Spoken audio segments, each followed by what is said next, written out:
Mental math class 9th chapter 3 coordinate geometry. मैं हूं हरी sir और आप सभी बच्चे देख रहे हैं आपका अपना यूट्यूब चैनल चलो कदम बढ़ाए। जो बच्चे हिंदी मीडियम में पढ़ते हैं उनके लिए अलग से चैनल है मैथ विद हरी सर के नाम से। आपको सिर्फ एक ही काम करना है, प्रैक्टिस करनी है। ठीक है, आपकी डिमांड पर मैं वीडियो बना रहा हूँ तो लेकिन आपको भी तो काम करना है ना, प्रैक्टिस करनी है, ज़्यादा से ज़्यादा अच्छी रैंक लेके आनी है, अच्छे मार्क्स लेके आने हैं। अगर मेरी वीडियो नहीं मिलती है तो जो भी वीडियो आप मेरी देखते हैं, ठीक है, मेरे चैनल पर जाने का कुछ बच्चों को नहीं मालूम है, जो भी वीडियो आप मेरी देखते हैं तो उसके नीचे मेरे चैनल का नाम होगा चलो कदम बढ़ाए। आप उस पर क्लिक कीजिए, आप मेरे चैनल पर चले जाएंगे और वहाँ पर वीडियोज या प्लेलिस्ट के बटन को क्लिक करके आप वीडियो देख सकते हैं। ठीक है ना। और आप सभी बच्चों से रिक्वेस्ट है, जब मैं आपकी डिमांड पर वीडियो बनाता हूँ तो बच्चों आपका भी एक फर्ज है कि सब्सक्राइब मुझे कर दें। चलो करते हैं नेक्स्ट क्वेश्चन। क्वेश्चन नंबर 6 देखो क्या कहता है बच्चों यहाँ पर। क्वेश्चन नंबर 6 अब हम कहते हैं यहाँ पर डिस्टेंस आपको फाइंड आउट करनी है। ये देखिए क्वेश्चन नंबर 6 बहुत ही इजी है। और right the perpendicular distance of, ठीक है, यहाँ पर वाई एक्सिस से, वाई एक्सिस ये मान लीजिए ये इधर हो गया, ये इस तरीके से, ठीक है ना। यहाँ पर ये भाई पहला जो होता है ये एक्स वाला पॉइंट, तो एक्स का तो 0 है, ठीक है। और यहाँ पे वाई हो गया माइनस का इधर ये, ठीक है। तो हमें पूछना वाई से परपेंडिकुलर डिस्टेंस कितनी है। तो वाई से तो डिस्टेंस तो वाई के ऊपर तो नहीं होगी ना, डिस्टेंस कितनी होगी। अब कोई है ही नहीं डिस्टेंस तो क्या होगी, 0 होगी बच्चों, 0 डिस्टेंस होगी। ठीक है, कितनी होगी, 0 डिस्टेंस होगी, क्योंकि डिस्टेंस हो इधर होगी या इधर होगी। परपेंडिकुलर डिस्टेंस या तो इधर या इधर होगी, ठीक है ना। तो इस तरीके से होगी। तो बच्चों इस तरीके से आपको ये करना है, ठीक है ना। अब हम करेंगे बच्चों यहाँ पर नेक्स्ट क्वेश्चन मैं आपको बताता हूँ। ये भी बड़ा इंटरेस्टिंग क्वेश्चन है। देखो यहाँ पर 2 और 8 फ्रॉम एक्स एक्सिस लिखा हुआ है। 2 और 8 को हमें बताना है ये किस एक्सिस से यहाँ पर ये परपेंडिकुलर डिस्टेंस है। ठीक है, तो यहाँ पर देखो एक्स एक्सिस में थोड़ा सा आपको बताऊँगा, ठीक है। इसमें भी इसी तरीके की एक फिगर बना लेते हैं। तो इसको ना यूनिट लिख लेते हैं बच्चों, अगर कोई नहीं दिया तो यूनिट लिख लेते हैं। अब फ्रॉम एक्स एक्सिस यहाँ पर तो एक्स का पॉइंट कितना हो गया, यहाँ पर 2 आएगा, 1 2 इस तरीके से। और एक्स एक्सिस से परपेंडिकुलर डिस्टेंस यहाँ पर ये 8 हो गया तो इधर आएगा, तो ये परपेंडिकुलर डिस्टेंस हो गई, यानी 90 डिग्री एंगल बनाते हुए। तो कितनी हो गई, 8। तो यहाँ पर लिख देना बच्चों एक्स एक्सिस से अगर परपेंडिकुलर ये है तो इसी को हम परपेंडिकुलर डिस्टेंस मानेंगे, तो इसको लिख देना 8 यूनिट, ठीक है ना। इस तरीके से आगे बात समझ। अब हम करते हैं यहाँ पर 3। तो इसमें भी आपको अगर बनाना है तो इस तरीके से बना लीजिए। एक यहाँ पर पहला जो पॉइंट होगा वो एक्स का होगा और सेकंड जो पॉइंट होगा वाई का, ठीक है, वो वाई का होगा। यहाँ पर 3 है तो यहाँ पर ये आ जाएगा, ठीक है। 1 2 3 इस तरीके से करेंगे तो ये आ जाएगा। तो वाई एक्सिस से बताना है कि इसकी डिस्टेंस कितनी। ये वाई एक्सिस है, इससे परपेंडिकुलर डिस्टेंस तो ये होगी ना, तो ये कितनी है, 1 यूनिट है। तो यहाँ पर लिख देना 1 यूनिट, ठीक है ना, इस तरीके से। तो ये आपको क्या करना है, 1 यूनिट लिख देना है, ठीक है। आइए 4th पार्ट यहाँ पर करते हैं। तो 4th पार्ट में भी आप चाहे तो इस तरीके से बना सकते हैं, थोड़ा सा इजी हो जाता है। पहला पॉइंट होगा बच्चों आपका 1 2 3 एक्स का पॉइंट होगा और सेकंड जो होगा वो इसका होगा वाई का होगा। तो यहाँ पे 1 2 3 4 5 तो यहाँ पर आ जाएगा, ठीक है। अब एक्स एक्सिस से ये परपेंडिकुलर डिस्टेंस, ये वाली डिस्टेंस कितनी होगी, ये होगी 5 यूनिट, ठीक है। यहाँ पे 5 यूनिट होगी। यहाँ पर ये यहाँ से ये distance perpendicular distance 90 degree angle बनाते हुए यहाँ पर ये परपेंडिकुलर डिस्टेंस 5 यूनिट। अब 5th वाला है यहाँ पर बच्चों, अब इसका भी एक फिगर बना लेते हैं, ठीक है, इस तरीके से। अब क्या करना है, ये पहला पॉइंट जो होगा एक्स का 1 2 3 4, यहाँ पे -4 आ गया, ठीक है, और ये -6 होगा। तो यहाँ पर 1 2 3 4 5 6 इस तरीके से यहाँ पे आ जाएगा। तो पूछा वाई एक्सिस से, ये वाई एक्सिस रहा, इससे परपेंडिकुलर डिस्टेंस क्या होगी यहाँ पर, तो ये कितनी होगी, 4 यूनिट होगी। तो यहाँ पर लिख देना 4 यूनिट। आपको -4 यूनिट लिखने की जरूरत नहीं है, कभी -4 यूनिट। तो 4 भाई डिस्टेंस बताने यहाँ से यहाँ तक की डिस्टेंस कितनी है, 4 यूनिट है, ठीक है। तो ये बच्चों आपका हो गया। अब हम क्वेश्चन 7 पर चलते हैं।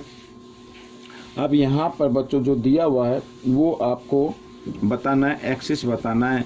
Find the axis to which following line are parallel, ठीक है, लाइन आर पैरेलल। अब बच्चों यहाँ पर देखो, यहाँ पर क्या दिया हुआ है बच्चों, तो y के वैल्यू क्या है, y 0 के इक्वल है, ठीक है, y क्या है 0 के इक्वल है। तो बच्चों अगर y 0 के इक्वल है, मान लीजिए जैसे इस तरीके से बनाते हैं हम, यहाँ पर ये y तो 0 के इक्वल है, तो पैरेलल लाइन कहाँ होगी, ये तो x एक्सिस पर ही होगी। ठीक है, जो इसकी पैरेलल लाइन होगी वो x एक्सिस पर ही जाएगी बच्चों, इस तरीके से। तो यहाँ पर लिख देते हैं it represent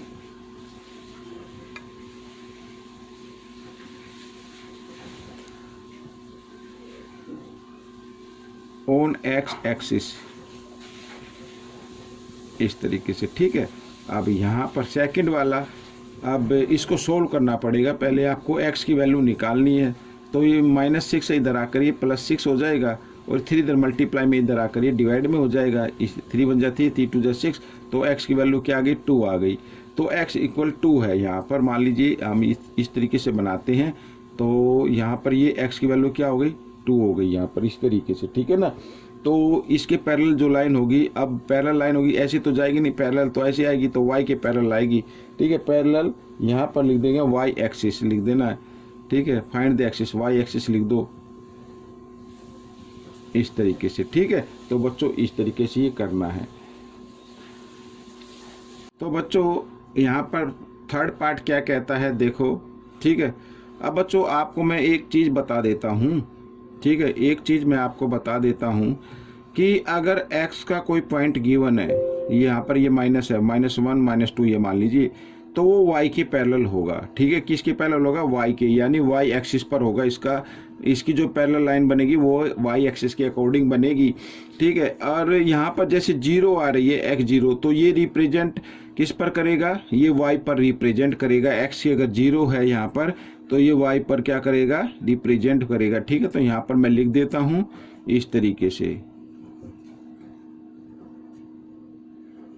on y axis. ठीक है ना, इस तरीके से आपको ये लिख देता हूँ। अब आइए इसको भी सोल्व कर लेते हैं। तो फिर वही करना है आपको, y की वैल्यू निकालनी है, तो +8 इधर आकर ये -8 हो जाएगा, 2 इधर मल्टीप्लाई में इधर आकर ये डिवाइड में आ जाएगा, 2 1 जा 2, 2 4 जा 8, तो y की वैल्यू क्या आ गई -4 आ गई। अब y की वैल्यू गिवन है, तो इसका मतलब ये किसके पैरेलल होगा बच्चों, x के पैरेलल होगा। ठीक है ना, तो यहाँ पर x एक्सिस इसका आंसर आ जाएगा इस तरीके से।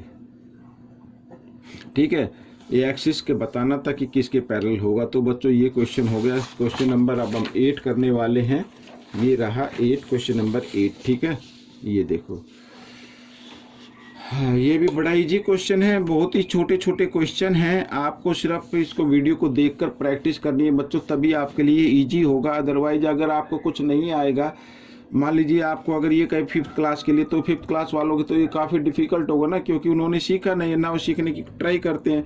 तो इसी प्रकार अगर आप प्रैक्टिस करें तो आपके लिए काफ़ी इजी हो जाएगा। Find the coordinate point whose, coordinate point find out करने हैं।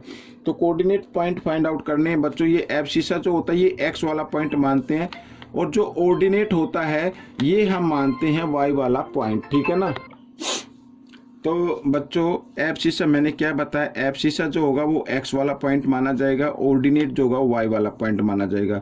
लेकिन सबसे पहले एक्स वाला पॉइंट आप लिखते हैं या लिखना ही होगा। ठीक है, बाद में वाई वाला पॉइंट लिखें तो ये कोऑर्डिनेट पॉइंट हो जाएंगे। ठीक है, इस तरीके से। आइए अब देखो ऑर्डिनेट, यहाँ पर कंफ्यूज करने के लिए दिया गया है ये कोऑर्डिनेट। ठीक है, ordinate is 5/4 and lies on Y axis, Y axis पर लाई करता है, तो इसका मतलब एक्स का जो पॉइंट होगा वो 0 होगा, लेकिन आपको एक्स वाला पॉइंट ही पहले लिखना है। ठीक है, इस तरीके से, और ये बाद में लिख देना है इस तरीके से। ठीक है ना, ऑर्डिनेट का पॉइंट हमेशा बाद में आएगा। ऑर्डिनेट आप वाई को समझे और एब्सिसा आप किसको समझे, यहाँ पर ए रह गया, तो एक्स को समझना है। जैसे अब यहाँ पर ये आ गया, देखो कंफ्यूज करने के लिए पहले ऑर्डिनेट लिख दिया। अगर किसी बच्चे ने पहले 5 लिख दिया और फिर बाद में 2 लिख दिया तो रॉन्ग हो जाएगा, आपको आंसर नहीं, मतलब मार्क्स नहीं मिलेंगे। ठीक है ना, तो एब्सिसा क्या -2, तो पहले एक्स वाला ही लिखना है, एब्सिसा लिखना है यहाँ पर इस तरीके से, और बाद में ये ऑर्डिनेट का पॉइंट लिखना है इस तरीके से। ठीक है, तो ऐसे करना है बच्चों। याद रखना पहले पॉइंट हमेशा x का आता है और x वाले पॉइंट को ही एब्सिसा बोलते हैं। ठीक है ना, ये आपको ध्यान रखना है। आइए करते हैं बच्चों यहाँ पर नेक्स्ट वाला, ये फिल इन द ब्लैंक्स है बच्चों। ठीक है, क्या करना है देखो, the point of intersection of the coordinate axis is called. ठीक है, अब यहाँ पर देखो इस तरीके से, यहाँ पर ये एक्सिस है, ये एक्स एक्सिस है, ये वाई एक्सिस है, ठीक है ना, और यहाँ पर ये इंटरसेक्ट हो रहा है, तो इस पॉइंट को क्या बोलते हैं, ओरिजिन बोलते हैं। क्या बोलते हैं, ओरिजिन बोलते हैं। ओरिजिन, यहाँ पर मैं ओरिजिन डाल देता हूँ, ठीक है ना, इस तरीके से आपको ओरिजिन यहाँ पर ये कर लेता है, ओरिजिन होता है, ठीक है। आगे क्या करना है, यहाँ पर देखो लिखा है the measure of angle between the, ठीक है, coordinate axis is, measure of angle, angle बताना है कोऑर्डिनेट पर। यहाँ पर मान लीजिए यहाँ पर ये पॉइंट इंटरसेक्ट होते हैं, तो यहाँ पर ये एंगल कितने डिग्री का बनता है, ये हमेशा 90 डिग्री का एंगल बनेगा, ये याद रखना है आपको, ठीक है ना, कोऑर्डिनेट पर। अब आगे कहता है the abscissa and ordinate of the origin are, ठीक है, एब्सिसा का और ऑर्डिनेट का यानी एक्स का और वाई का जो ओरिजिन पॉइंट होता है वो होता है बच्चों 0 और 0, ठीक है ना। पहले एक्स का ये वाला जो पॉइंट होता है, यहाँ पे एक्स का भी 0 माना जाएगा और वाई का भी क्या होगा, 0 होगा, ठीक है। तो आइए करते हैं फोर्थ वाला, the ordinate of any point on x axis is, यहाँ पर देखिए क्या कहता है, तो the ordinate of any point, यहाँ पर बच्चों ये देखो ये एक्स एक्सिस है, ठीक है, इसका ऑर्डिनेट पॉइंट हमें बताना है एक्स एक्सिस पर। एक्स एक्सिस पर होगा तो यहीं पे तो होगा, तो वो क्या होगा, 0 होगा, ऑर्डिनेट का पॉइंट क्या होगा, 0 होगा, ठीक है। समझ में आ गया ना। आइए करते हैं यहाँ पर ये फिफ्थ पार्ट, देखो क्या कहता है, the abscissa of any point, abscissa पर कोई भी पॉइंट मान लीजिए, जैसे यहाँ पर ये है, यहाँ पर, ठीक है, इधर, तो any point on Y axis, अगर वाई एक्सिस पर एब्सिसा का हमें पॉइंट देखना है तो ये वाई एक्सिस पर होगा, तो यहीं पे तो होगा, यहाँ पे तो हो नहीं सकता ना, यहाँ पे हो सकता है, तो यहाँ पे होगा तो वो क्या हो जाएगा, वो भी 0 होगा, ठीक है बच्चों, 0 ही होगा यहाँ पर। तो इस तरीके से ये पर्सन आपका हो गया है। अब हम करेंगे पर्सन 10, यहाँ पर क्वेश्चन 10 ये रहा, डिफरेंस फाइंड आउट करना है आपको, ठीक है ना, डिफरेंस फाइंड आउट करना है। तो कैसे करना है, आइए करना शुरू करते हैं। Find the difference of abscissa, abscissa यहाँ पर एक्स वाला पॉइंट हम मान लेंगे, ये ले लीजिए 2 और ये एब्सिसा ऑफ -2, ये -2 हो गया, ठीक है ना। और आपको क्या करना है, आपको देखो जो गिवन है वही आपको लेना है, एब्सिसा गिवन है, एब्सिसा मीन्स एक्स वाला पॉइंट लेना है, और यहाँ पर भी बाद में भी एब्सिसा गिवन है तो वो -2 ले लेना है, और डिफरेंस फाइंड आउट करना तो क्या कर देना है, माइनस का साइन लगा देना है इस तरीके से, ठीक है। 2 और माइनस माइनस क्या हो जाएगा, प्लस हो जाएगा, 2 और 2 कितना होता है, 4 होता है बच्चों। तो ये आपका आंसर आ गया। आइए करते हैं सेकंड पार्ट। सेकंड पार्ट भी बहुत ही इजी है बच्चों, यहाँ पर ऑर्डिनेट गिवन है, ऑर्डिनेट ले लो -1, ठीक है, और फिर लिखा ऑर्डिनेट, सॉरी -1 नहीं लेंगे, ये 5 लेंगे, ठीक है। पहला तो एक्स वाला होता है ना, गलती से हो गया बच्चों, तो ऑर्डिनेट का पॉइंट ये होगा, पहला तो एक्स वाला पॉइंट होता है, बाद वाला लेना है 5, ठीक है।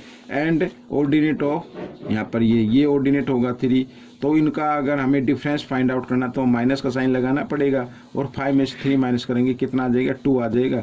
ये आपका आंसर हो गया, ठीक है। अब थर्ड पार्ट भी कर लेते हैं। यहाँ पर लिखा एब्सिसा, एब्सिसा मीन्स आगे वाला पॉइंट, एक्स वाला पॉइंट, और ऑर्डिनेट लिखा है ये पीछे, तो ऑर्डिनेट वाला यानी ये वाई वाला पॉइंट लेना है, और क्या करना है, डिफरेंस फाइंड आउट करना है। तो डिफरेंस के लिए आपको क्या करना होगा, माइनस का साइन लगाना होगा। तो 4 और माइनस माइनस क्या हो जाते हैं, प्लस हो जाते हैं। ओ सॉरी, यहाँ पर गलत लिख दिया, 3 और माइनस माइनस प्लस, इस तरीके से 3 + 4 कितना होता है, 7 होता है बच्चों। ये आपका आंसर आ गया। तो ये वीडियो कंप्लीट हो गई बच्चों, वीडियो कंप्लीट हो गई है। और मुझे यहाँ पर मैं I hope you are able to understand what I say, ठीक है। जो मैंने कहा है, जो मैं कहता हूँ वो आप उसको समझने योग्य होंगे, ठीक है, क्योंकि मैं बिल्कुल ही सिंपल लैंग्वेज का यूज कर रहा हूँ। आपको सिर्फ प्रैक्टिस करनी है वीडियो को देखकर। अगर समझ में ना आए तो एक बार फिर देखिए, अगर फिर भी समझ में ना आए तो आप मुझे व्हाट्सअप कर सकते हैं या आप मुझे वीडियो पर कमेंट्स कर सकते हैं। अब मिलेंगे हम नेक्स्ट पार्ट में, टिल देन थैंक यू।